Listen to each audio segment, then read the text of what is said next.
नमस्कार, आप देख रहे हैं 4 PM। मैं हूं आपके साथ सिमरन।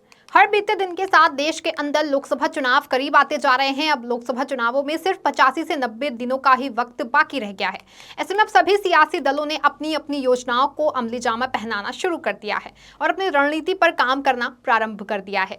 देश की सत्ताधारी पार्टी भाजपा इस बार 400 पार के लक्ष्य को लेकर के आगे बढ़ रही है। इसके लिए पार्टी हर संभव प्रयास कर रही है, फिर वो चाहे राम मंदिर के मुद्दे को उठाना हो और उसका लाभ लेने के लिए आधे अधूरे बने हुए मंदिर में ही रामलला की प्राण प्रतिष्ठा करा देना हो, या फिर विपक्षी नेताओं को ईडी, सीबीआई और इनकम टैक्स जैसी सरकारी एजेंसियों द्वारा निशाना बनाना हो। बीजेपी सिर्फ एक मकसद से आगे बढ़ रही है कि किसी भी तरह से वो 400 पार के लक्ष्य को पा सके।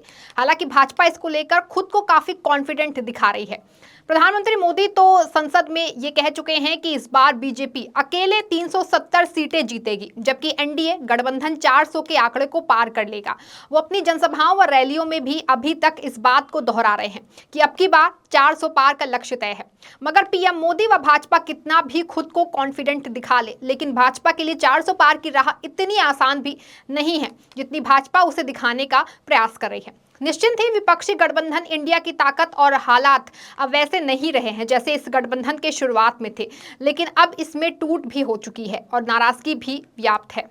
जो नीतीश कुमार इस गठबंधन के सूत्रधार थे, जिन्होंने इसकी नींव रखी थी, अब वही नीतीश कुमार वापस भाजपा के नेतृत्व वाले एनडीए में चले गए हैं। अब नीतीश कुमार आए दिन इंडिया गठबंधन उनके दलों को ही कोस रहे हैं, उन पर आरोप लगा रहे हैं। तो वहीं दूसरी ओर पश्चिम बंगाल में भी ममता बनर्जी की टीएमसी ने अकेले ही लोकसभा चुनाव लड़ने का ऐलान कर दिया है।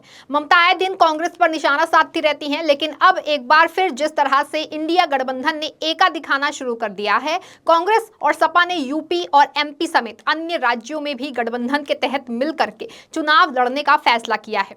यूपी में सपा और कांग्रेस के बीच अब अंततः सहमति बन गई है। समाजवादी पार्टी ने कांग्रेस को 17 सीटें देने का फैसला किया है। इसको लेकर के सहर्ष स्वीकार कर लिया गया है। तो वहीं एमपी में भी दोनों के बीच गठबंधन हो गया है। इसी के अलावा अब दिल्ली में आम आदमी पार्टी और कांग्रेस के बीच भी बात जो है वो लगभग फाइनल हो गई है। दिल्ली में कांग्रेस 3 तो आप 4 सीटों पर चुनाव लड़ने की योजना बना रही है। यानी अब एक बार फिर से इंडिया गठबंधन में तनाव कम होता दिख रहा है और आपसी एकता बढ़ती नजर आ रही है। यही वजह है कि भाजपा की परेशानियां भी बढ़नी शुरू हो गई हैं, क्योंकि ये तो जाहिर है कि अगर विपक्ष एकजुट हो गया तो बेशक भाजपा के लिए 400 पार का लक्ष्य पाना तो दूर की बात है, उसके करीब पहुंचना भी काफी मुश्किल हो जाएगा। बेशक मीडिया और बाकी प्रचार तंत्र सत्ता दल के पक्ष में है। यही वजह है कि आजकल के समाचारों की सुर्खियों में राम लहर के साथ मोदी के लिए अब की बार 400 पार के साथ ही इंडिया गठबंधन बिखर जाने की खबरें छाई हुई हैं। विभिन्न माध्यमों से आम मतदाताओं के बीच ये धारणा बनाई जा रही है कि चुनाव के नतीजे लगभग तय हो चुके हैं।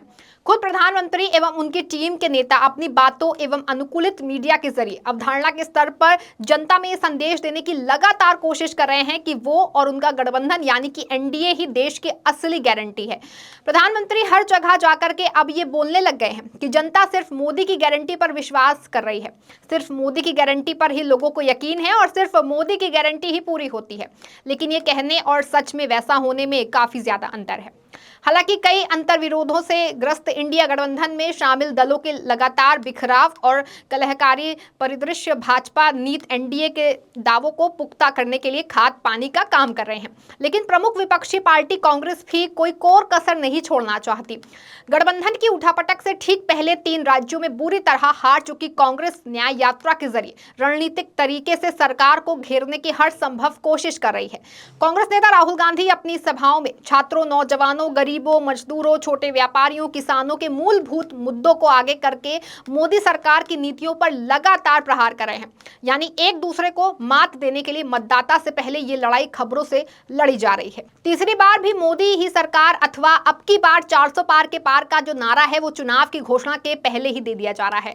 भाजपा के छोटे से लेकर बड़े बड़े नेता उठते बैठते इस स्लोगन को दोहरा रहे हैं। वहीं टीम राहुल से जुड़े लोग चुनिंदा बड़े उद्योगपतियों को निशाने पर लेकर सरकार पर गरीबों का हक मारने, आर्थिक लूट के आरोप मढ़कर अपनी दलीलें पेश कर रहे हैं। ये मतदाताओं की राजनीतिक भूमिका निभाने की क्षमता को प्रभावित करने की कोशिश जैसा दिखता है।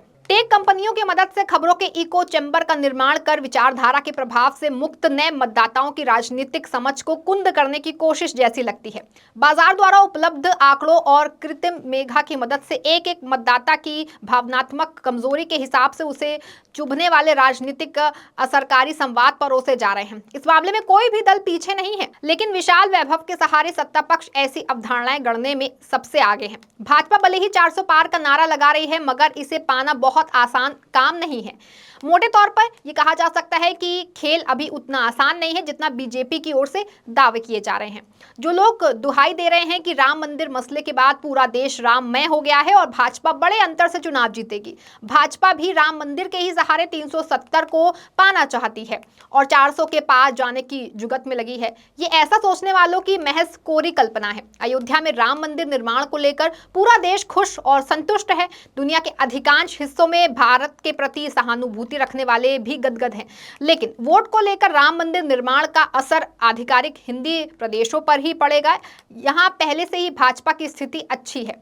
कहने का आशय यह है कि इस मुद्दे का जितना अधिकतम फायदा मिलना था 2019 के चुनाव में मिल चुका है।